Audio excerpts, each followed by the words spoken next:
Olá, pessoal. Vamos ver dois exemplos salvando interações em diferentes construções de GeoGebra numa tabela de texto. Nesse primeiro, fazendo as contas. Você clica nessa caixa cinza, analisa a operação e digita a sua resposta. Dá o Enter. Você clica em verificar e vai tendo o registro da tentativa e do erro ou do acerto. O desafio, sua resposta e uma correção automática já vai acontecendo aqui nessa tabela. Se você continuar a acertar, você tem acertos consecutivos sendo contabilizados e o registro continua. Se você chegar a errar,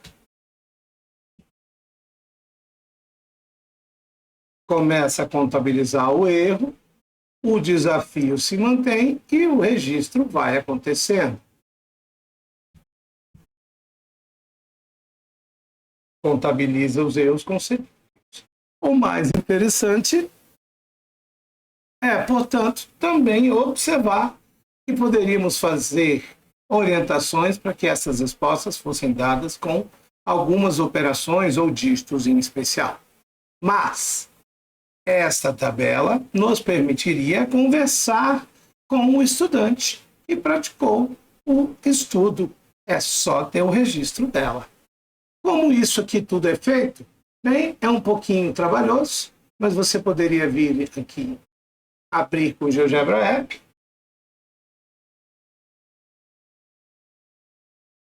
barra de menus, exibir, janela da álgebra, fecha, amplia, vem na barra de título da janela da álgebra, a última caixinha, ordem da construção. Veja, aqui está a sequência de como eu construí e os comandos descritos. Não se esqueça, você poderia observar isso com bastante carinho, também usando o protocolo de construção. Mas o mais importante está aqui. Tudo é gravado numa tabela de texto, onde cada coluna são listas. Como essas listas são construídas? Olha, gente, vou lembrar vocês. Vamos lá, clica aqui, dá uma resposta, veja que no botão verificar, à direita, configurações, na aba programação, estão aqui descritos os comandos que nós usamos para que isso aconteça. Mas aparece aqui o nosso anexar uma lista a uma lista. Uma coisa que nós já vimos no vídeo de qual é a figura. Legal? Lá no vídeo, lá no módulo 5, onde falamos de comandos. Está complexo para entender toda essa construção, porque tem feedback, você vai ver vídeos mais bem organizados de como construir os feedbacks. Eu vou sugerir fechar aqui e vir neste outro endereço, discutindo funções lineares e quadráticas. Este aqui, você clica na caixa verde, gera uma função, se concorda com a afirmação, clica na caixa roxa. Não é decrescente. Concordo. Então, eu clico e ela vai sendo anotada aqui. Gera uma outra, não possui mínimo, não concordo? Então, clico no verde. Não é crescente? Não concordo. Clico no verde. Não possui zero raiz? Concordo. Eu clico no roxo. E isso vai sendo anotado aqui do lado. Essa construção eu acredito que é mais objetiva para a gente entender. Vamos ali, 3 pontos, abrir com GeoGebra E. Barra de menus, exibir, janela da álgebra. Vamos fechar bastante aqui, porque a gente vai precisar visualizar. Legal? Mesma coisa, barra de título, ordem da construção. E o que nós temos é um valor booleano, M, uma lista de textos, onde é muito importante que a gente observe que ela é constituída por 4 elementos que são lista de textos.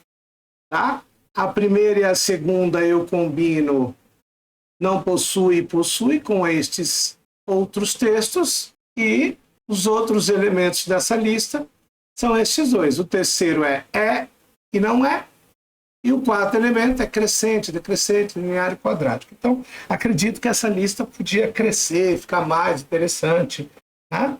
Para você. Pode até combinar outras possibilidades. Mas não é aqui o segredo do que queremos ver. Bom, eu faço um texto 1, onde eu escolho aleatoriamente um elemento dessa L1 que está na posição 1. Então, pego dessa sublista aqui. Você podia fazer isso em separados, né, gente? Também não tem problema. Ficaria até mais fácil de editar depois. Mas aí eu coloco mais, então vai sair um texto daqui de dentro, aleatoriamente. Coloco mais, porque o texto operando aqui com mais vai juntar texto com texto.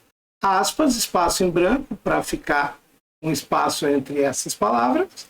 E agora eu pego o elemento aleatoriamente dessa segunda sublista, que é o elemento 2 da L1. Faço um outro texto, combinando o elemento aleatório da terceira posição e o elemento aleatório da quarta posição. Vou aqui nas configurações do texto 1, lá na aba avançado, condição para exibir é N.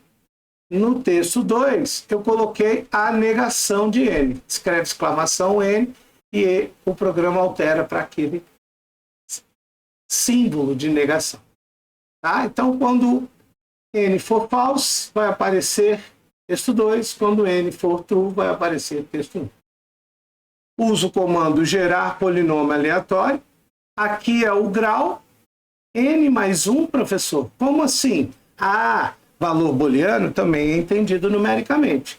False equivale a 0 e true equivale a 1.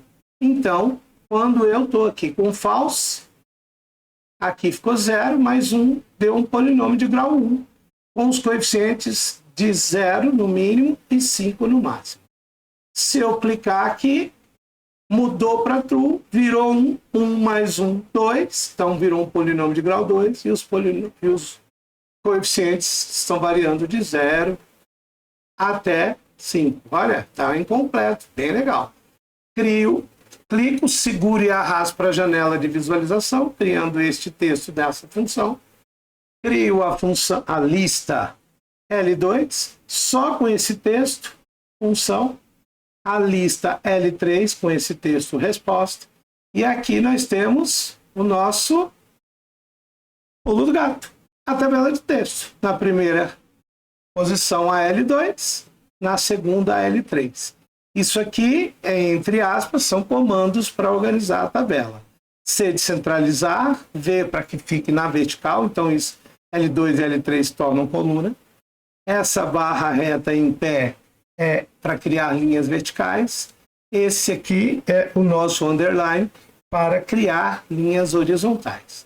É só isso, então, que a gente precisa olhar, professor? Não.